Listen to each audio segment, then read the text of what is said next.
campaign day, Orlando Border Town Burning campaign. As I said in my little prequel, this was expected to be the final game of the campaign, and I was wrong. we do not have a victor. We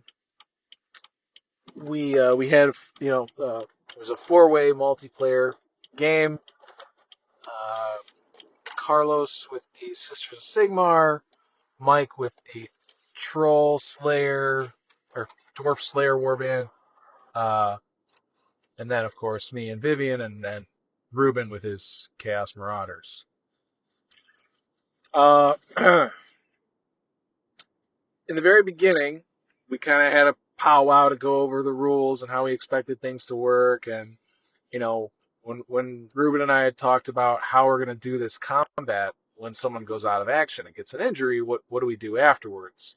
Because we both agreed if the person gets taken out of action and then they start the next round either knocked down or stunned already, they're going to just get murdered over and over again, and it won't be very exciting. So what we decided to do was, after the person takes their lasting injury, the pair is split up and we roll off to see who charges. That way we could have our various charging bonuses.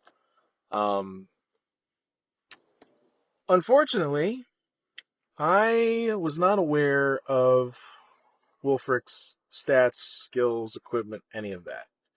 I did ask at one point a few weeks ago what that stuff was, just so I could know what to expect, what do I need to worry about, and Ruben never saw the message, or saw it way later, and so forgot to respond. So I never knew. If I had, then I would never have gotten the Flight of the Zimmerin spell that would bring me into close combat with Wulfrik, because Wulfrik's toughness is I think it's 5, or it was toughness 5 or 6, I can't remember. Regardless, the end result is between his toughness and his resilience, I needed 6s to hit. If I had known that I was going to need 6s to hit, I would never have gotten that spell. I would have instead got the Flaming Sword of Azrael, or whatever it's called, which basically adds 2 strength and an attack, I think, and I think also a weapon skill. And so I actually would have had a chance to wound him. Because I didn't know about that, my focus was purely being able to get into combat with him, so I got the flight spell. And then, of course, I end up in combat with him, and then I find out at that moment that I need 6s to wound him. Made it incredibly difficult. So, backing up a little bit, to begin the game, the group of us kind of went over with Glenn the rules of the scenario and the dragon and all how it's going to work, and then Ruben and we were also talking about victory conditions, what everybody needed to win. So basically, Carlos had a chance of winning the game if Ruben and I rout. Because if Ruben and I rout, he would have automatically won. That's his victory condition for the campaign. So, because of that, Ruben and I were a little concerned. Also, Mike, he didn't have a victory condition that he could hit, I don't believe, but he did have the possibility of getting a relic that he needs if he was the one who killed the dragon. So his goal is to kill the dragon. And so Ruben and I were kind of talking at the beginning. We said, okay, well, look. And I told him, look, I'll tell you what Vivian would be willing to do. Let's do some business. If you promise not to touch each other, if we leave each other alone, we'll fight the dragon. And as soon as the dragon is dead, I will let Wulfrik get dressed in the armor that the dragon drops, creates, whatever. And then I will charge him. It's not exactly how the game is supposed to work. Basically, if he gets the dragon, he's supposed to, have to also, I think, win the game to get it. But we kind of just talked about an alternate potential ending. The game pauses when we get in combat anyway, so it kind of was like, we can fight this dragon, and and then fight each other. So, like I said, I go last. Carlos goes first. He moves up. Doesn't do anything else. Dwarves move up. I don't think they do anything else. Nothing noteworthy. Ruben starts to move.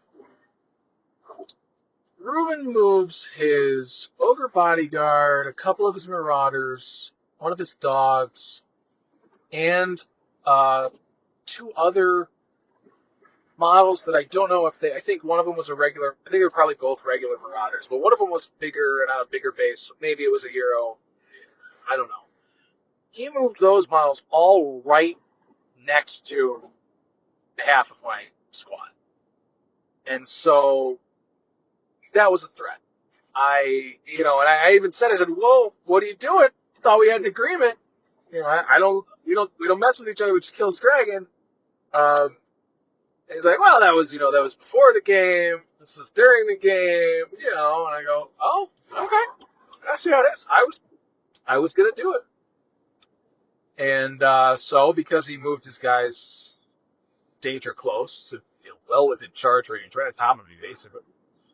I said, okay, well, if I can't trust you to not attack me, then I have to try to strike you first. So my first move was to charge Vivian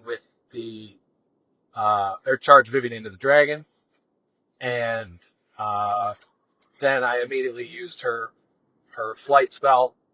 Successfully used it. I did not get Scry from the witch, which stinks because the D3 rerolls would have been helpful. And passed the check and ended up in combat with Wulfrik. Game paused. This is turn 1. It's the end of turn 1, but it's still turn 1. So Ruben and I start rolling off these attacks, and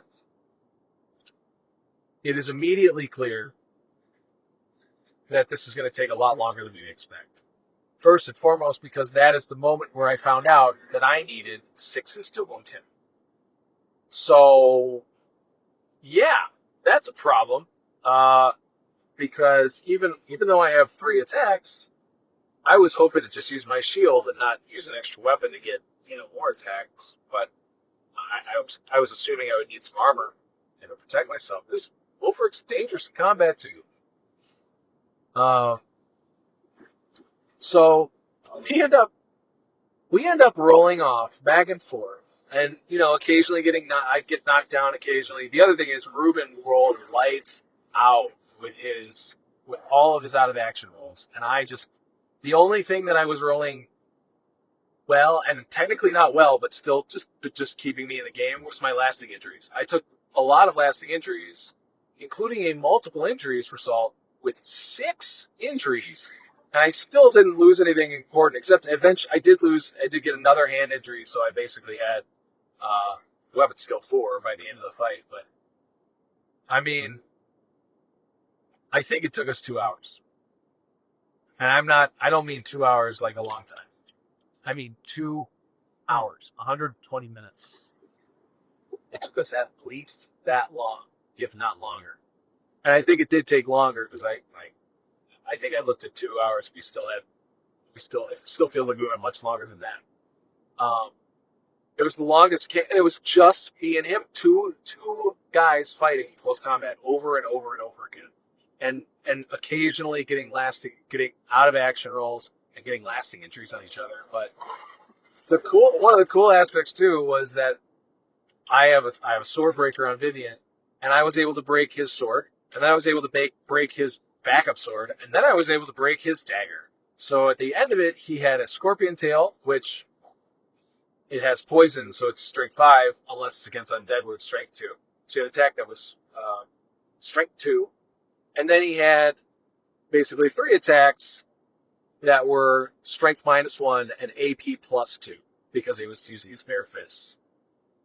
So by the time I broke his weapons, it was just a fist fight with heavy armor on. So nobody was going anywhere. It just took forever.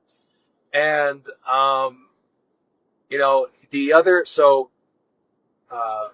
Ruben's lights out rolling were in 2 categories specifically. First and foremost, his out of action rolls, like almost every out of action roll was a 5, so he was out of action and involved serious injury. Except for I think legitimately there were 2 rolls that were not, the 2 injury rolls that he rolled that were not out of action. I mean, it was crazy. The other thing that he rolled lights out on was Stepaside. So me causing wounds on 6s only was incredibly difficult. And this guy rolled so many 5s and 6s for Stepaside, I could not believe it. It seemed unreal. By the way, first round, my Necromancer moved up. I think actually it was turn 2 where we ended up getting a combat. I think everybody just moved up at turn 1, and then turn 2 we moved up, and that's when I charged the dragon. Because that also put my Necromancer at range of Wulfrik with life leech, life stealer, I think it's called. Such an awesome spell, but it's normally difficulty 10. It has a 10-inch range. No line of sight needed. And if you successfully cast it, the enemy model just suffers a wound. No save. And the Necromancer gains that wound. And there are no limits to how many wounds he could gain it that way. So, my Necromancer skills include Scribe. So the very first time he casts it, he has +2 to cast it. And he has Sorcery, so he has +1. So the very first time he casts it, it's only a 7-up. And he has a Familiar, so he's getting a reroll. So the very first time I cast it, on Wulfrik, round 2, just after Vivian charged him, I took a wound off him. So I thought, great, he's only got 1 wound. And still, with 1 wound, I could not put him down. His Stepaside saved him so many times, it was unreal. And the very few times that it made him roll injuries, his injuries were not severe. Like, one of them was an eye injury, so basically this is a ballistic skill, which is, not applicable. And then he also got a leg wound. So, and he apparently had already had a leg wound, so he now had a movement of 2, which is kind of funny. But ultimately, even though Vivian survived probably a dozen, I think literally a dozen serious injuries, she finally succumbed to a lasting injury where I rolled I think it was a 14. Dead. Vivian's dead. That's essentially the end of the campaign for me, because the whole point is Vivian has to kill not Vivian now, but my leader, my warband, has to kill Scion of Chaos. Without doing that, I can't win. I don't think it'll be possible for me to, even if I can buy myself Vampire after my next game, which is in the rules, you can do that. Your Necromancer becomes a leader for the next game, and then the game after that, you're able to buy or release Vampire. A stock Vampire, regular experienced Vampire is not going to be able to do anything to a guy that my 90 experienced Vampire couldn't hurt. Granted, I didn't, for lack of a better phrase, I didn't build her the best way, the most competitive way. I've never played this type of a campaign before, so that's part of it is my inexperience and ignorance in that. But then also just my advancement rolls for her were generally atrocious. I have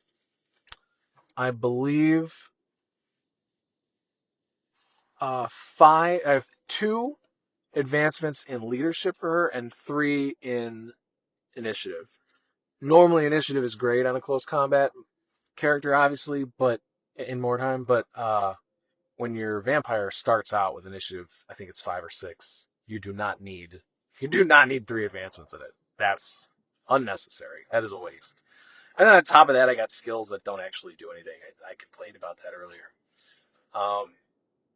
So even with those considerations, I just don't see any possibility of getting a new Vampire leader and being able to do anything with it. Granted, because I've hit 40 campaign points and I don't lose any, I will still get all the bonuses, like the being able to parry equal to or greater than, and the +1 attack for each additional person that she's fighting hand to hand at the same time, and +1 to hit when she charges.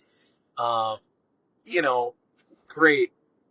But she'll still have her standard weapon skill and strength and toughness and attacks, and no skills. I mean, and no gear. I mean, she lost. I don't even want to run the math. She had every piece of equipment pretty much that you could get. She had Gromrel armor and a shield. She had a Tome of Magic, which I assume, I mean, all that stuff is gone now. So, yeah, I'm fairly certain that it is now, for all intents and purposes, impossible for me to actually win with my campaign mission. That said, that's when the game started. Because obviously now the game is unpaused, and it's still a 4-on-4. I'm not fleeing, I just lost Vivian. So the dragon, I'm obviously at this point, I'm really just not paying any attention. I'm still reeling for this Vivian. That's the end of the campaign. So I stupidly charged my 2 sprinting ghoul heroes into the dragon, who immediately got eaten. I have no idea why I thought to do that. I should have thought more of, well, I mean, I could still potentially have a chance at having another campaign game.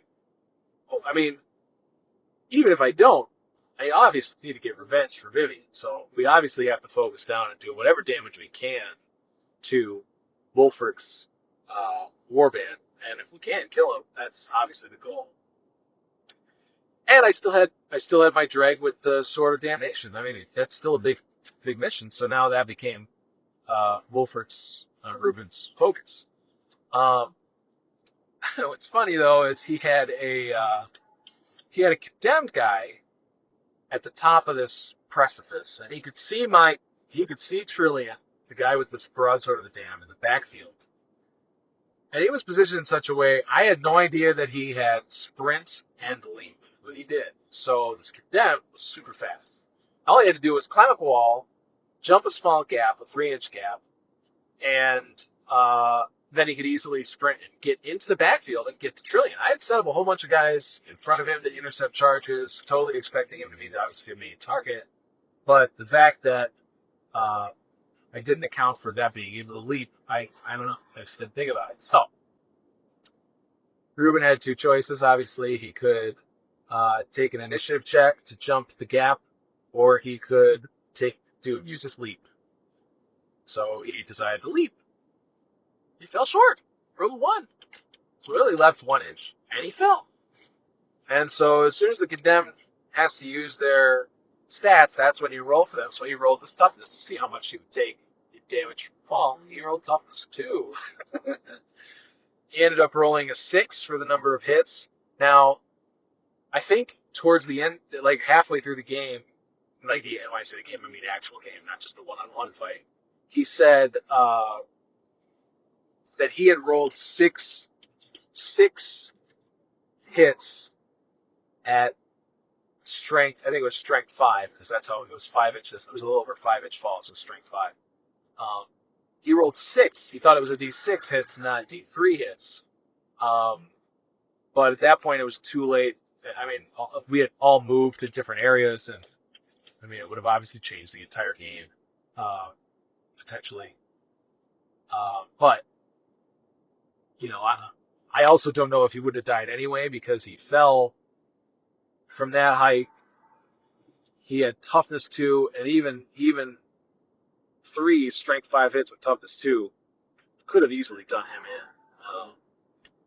I don't know what his rolls were, but so that was pretty funny. That could have been a huge problem for me, but he just rolled terrible, and I got super lucky. So that just meant, okay, well, I'm going to try to slow down and hurt Reuben.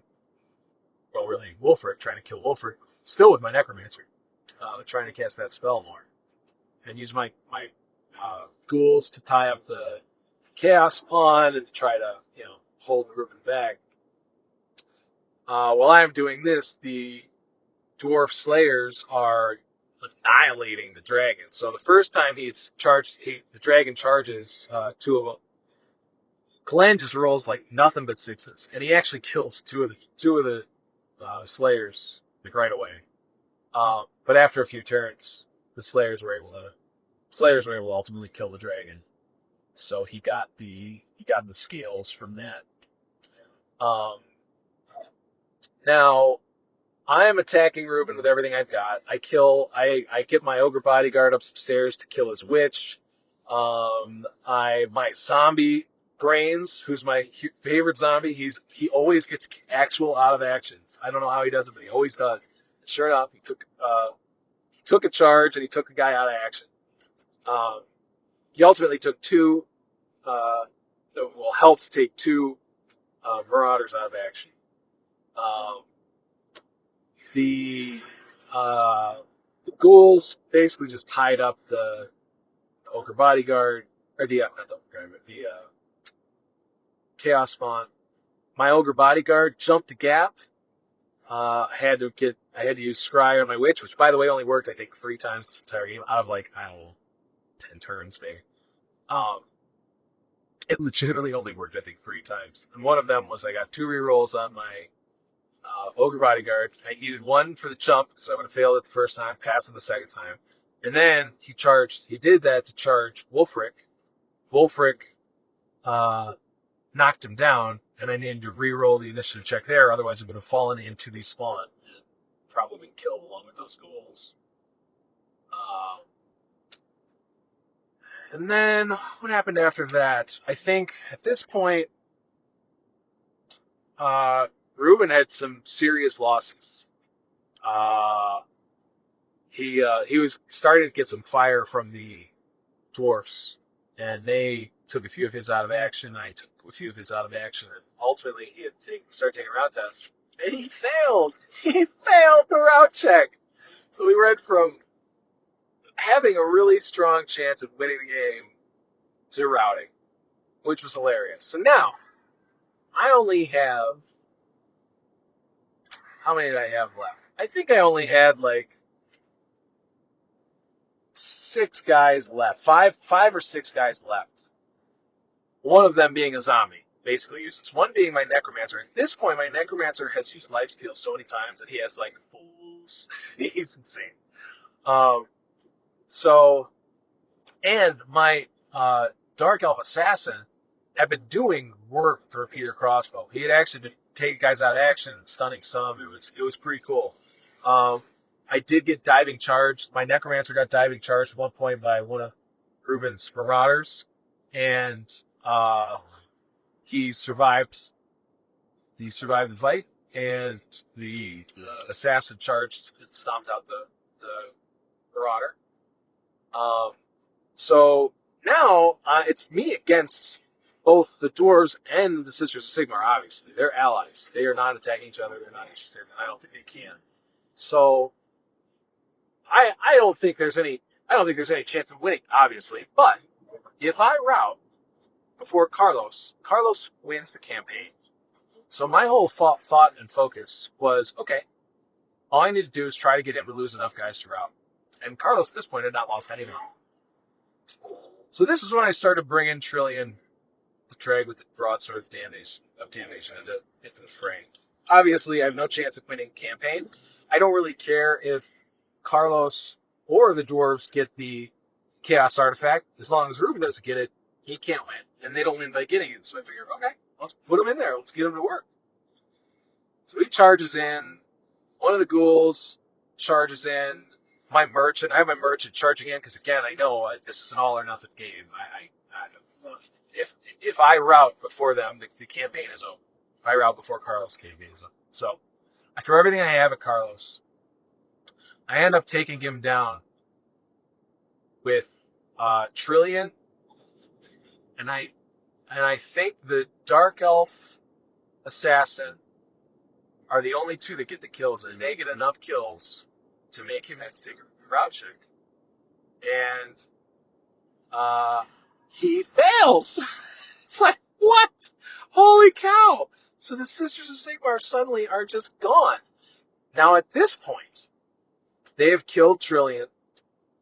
The dwarves are charging in, but with the Sisters of Sigmar. So even though the Sisters routed, I'm getting dominated. So Trillian dies. There goes out of action, drops the broadsword. Then you've got my zombies getting shot. He eventually gets charged, killed. And all that's left is my witch, my necromancer, and my dark elf assassin. The witch, again, is doing nothing but failing scry. That's all she did. And she's off to the side, of course, as all witches usually are. So I move my necromancer and my imperial assassin, or my dark elf assassin back, and I use their spells. And I actually end up stunning one of the troll slayers. And because I stunned him with the spell, I killed him in close combat. Because we were in close combat, he charged my necromancer. Necromancer stole his wound. He got stunned. So I'm thinking, okay, well, I get to just stop him out. But I didn't know about the skill Death Blow. So even though I killed him while he was stunned, he still got to attack me back. And he knocked me down, I think, 2 wounds. I had 2 wounds left at that point. He's shooting at my Dark Elf Assassin. My Dark Elf Assassin managed to take, did not get any more wounds. And sure enough, he shoots the assassin dead. He then, before my necromancer can get out of the way, he gets charged by 2 more dwarves. Dead. All I have left is my witch. And at this point, Mike, the dwarf player, has his freelancer hired sword on horseback, who is moving like 16 inches a turn. And he is now coming after my witch, because he knows, okay, that's the last one you have. You're not going to voluntarily route. That's it. By the way, at this point, I had rolled exactly my highest leadership value pretty much every time I rolled in it. It's been an 8. And now the only one left is the witch, whose leadership is 7. So I'm trying to run away with my witch, but I can't outrun 16 inches. So I move. I take my route check. I pass. I move. I hide. He moves his freelancer. He takes his route check, moves his freelancer. He's now within charge range, but he can't see me. He's out of line of sight. So I do the same thing again. I move, hide, and after passing my leadership check again with like a 7, just exactly what I needed. And Mike fails. Actually, I'm sorry. Go back 1 step. The freelancer is within charge range of my witch. He fails that route test. He rolls boxcars.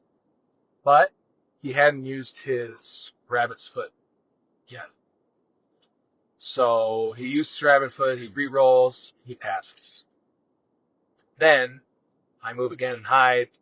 After passing mine, he takes his next check and he fails again. And this time he fails, and it's the end of the game.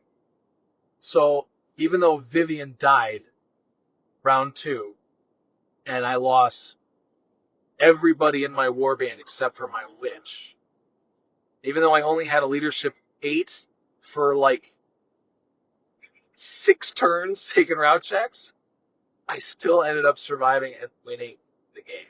And I won the treasure hoard from the dragon and all that. But what's hysterical is because my whole warband died, I got to roll only 2 exploration dice. I ended up, even with the horde, I ended up getting a Master Mordheim map, which is cool. I get a reroll on my exploration, which is not going to be really that important. I'll tell you why in a bit. But I got like a short bow, a sword, 2 shields, 2 helmets, and I think that's it. It's like there is nothing I can do with this that is going to help me recover. The only way to possibly recover would be with like 300 gold. Because my Ogre Bodyguard died, my Dark Elf Assassin died, my Direwolf 50 gold died, and something else died. I think one of my...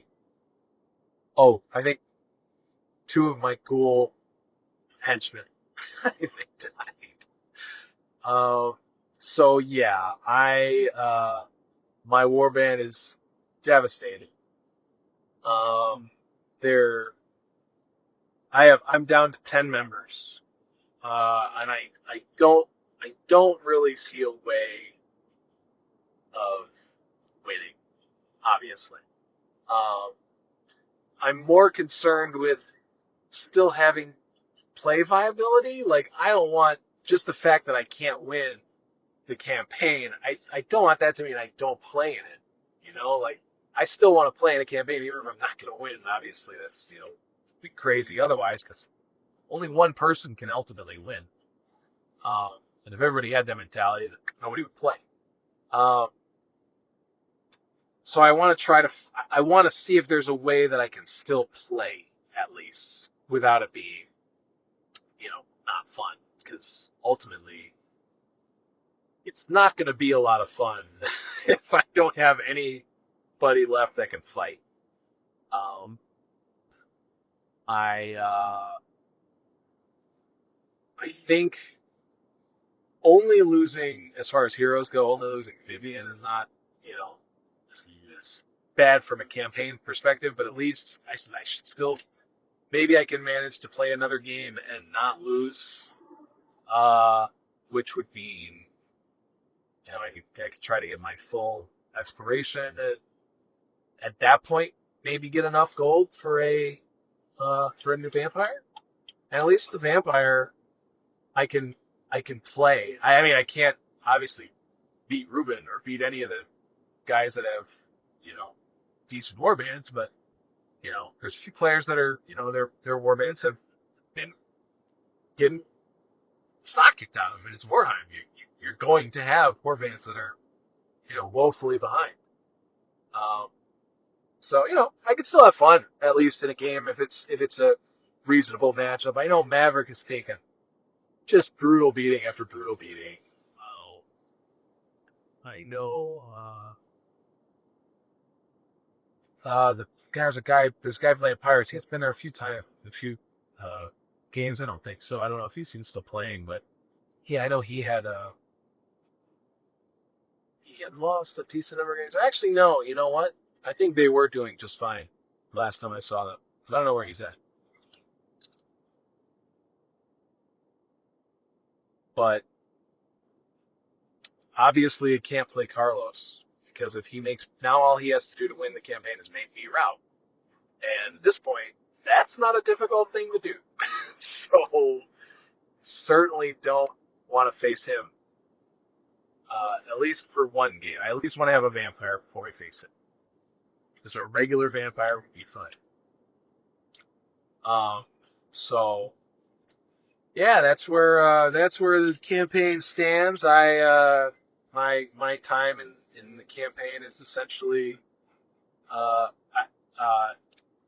mean, hopefully not over, but it's certainly not relevant. What I do going forward is not going to make a lick of difference to anybody else. But obviously, I love the game. That's why I play it. I will be back for the next campaign day, assuming I can, obviously. And hopefully I can have at least a decent game or two.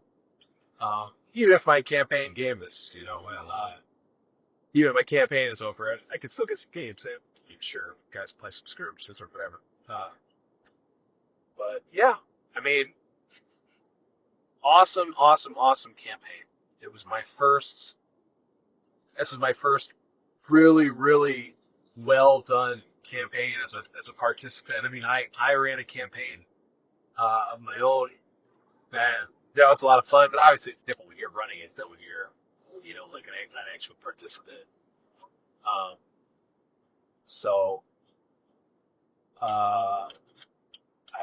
I can't wait for the next one. I'm very excited. The next one, 2026 Orlando campaign, is going to be halfling and goblin, about food and stuff. So that's why I'm gonna probably rock the Smurfs for that campaign. Such a weak warband, but I mean, I'm pretty sure all of the Goblin and Halfling warbands are weak, so it'll still probably be a lot of fun. And I actually prefer campaigns where people don't get crazy strong, you know. But that's how this game is. If you have guys that stick around for enough games, they're gonna get strong, and it can tend to get. There's a little bit of bloat here and there when that happens. So yeah, I mean, this was an awesome experience. The Border Time Burning campaign and missions and all that stuff are so awesome. Really cool storylines have developed with this group. Awesome falls to death. Like while we were playing our game, who was playing? I think it was Steve, Maverick, and Kevin. They played a game, I think, together. And their game apparently was really exciting because some guy had a chance at winning by climbing up this really, really high tower and taking something from this little weak guy up there. And as soon as he got to the top, all of Maverick's archers lit him up, knocked him out of the tower, and he died in the fall. Always the most exciting way to go. When Rubens condemned fell to his death, it was hilarious. I love that. That is just, chef's kiss at this game is those falls. I love it. I think the next time we do a campaign, I might pay more attention to what my actual end goal is in the beginning. Because when I started this campaign, I didn't really pay much attention to what my goal was. I just knew, okay, get my vampire strong. She's going to have to fight him. So get her strong. I should have looked at, like, what happens as the campaign progresses? What happens? What benefits do I give? What benefits do these other warbands get? Sort of maybe plan ahead a little better. At the same time, so many variables in this game and so many ways for plans to go awry that I might initially try to pay more attention, but ultimately end up just doing whatever I feel like I want to do at the moment, you know? Like this campaign, I think, is all about trying to get food or keep food or make food or something. But I'm playing Smurfs, and my Smurfs are going to be truly, truly evil,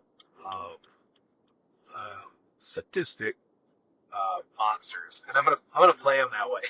So I might, as much as I'm talking about, maybe I should focus more on the campaign missions at the beginning, so I don't do stupid things like get expert swordsman and somebody who already rerolled sits on the charge.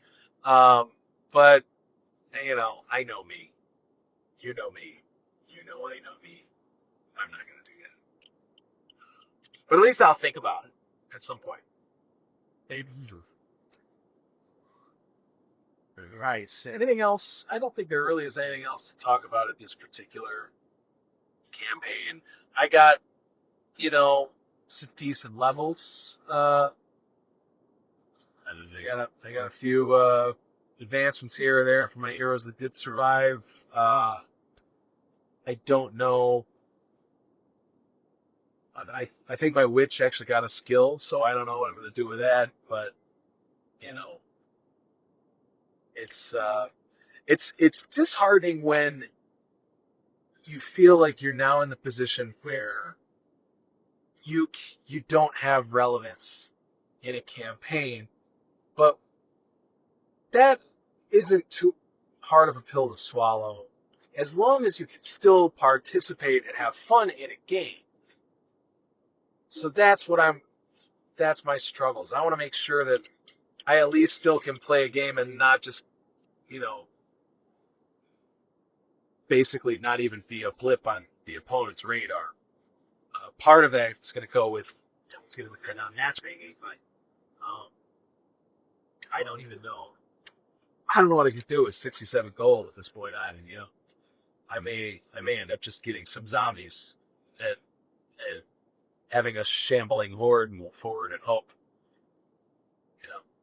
Hope I could just lose a couple zombies and route. I don't know. We'll see. But yeah, it was a great time. Again, beautiful boards, awesome thematics, rigorous gameplay. Certainly the longest game of my life. I thought the longest game of my life would never be topped when we played the siege on the docks of Maryburg. But boy, was I wrong. This game was 2 hours, just a one-on-one fight. That was ridiculous. And then I think we finally finished at, it was after 4. I think it was like 4 o'clock. So yeah, ridiculous. Way too long. Way too long to play one game. But still it's pretty epic finale that ends up not really being a finale technically. I mean, it's a finale that's being done in series apparently, because Carlos obviously is going to want to fight me. I don't want to fight him. I, without a question, now have the lowest warband rating. I'm sure of it. My entire warband rating was with Vivian. She had 90 experience. She's gone now. So I'm gonna probably get some underdog bonuses. Maybe, I don't know. We'll see. But yeah, what a fun experience. Can't wait to do it again, and can't wait for the next campaign.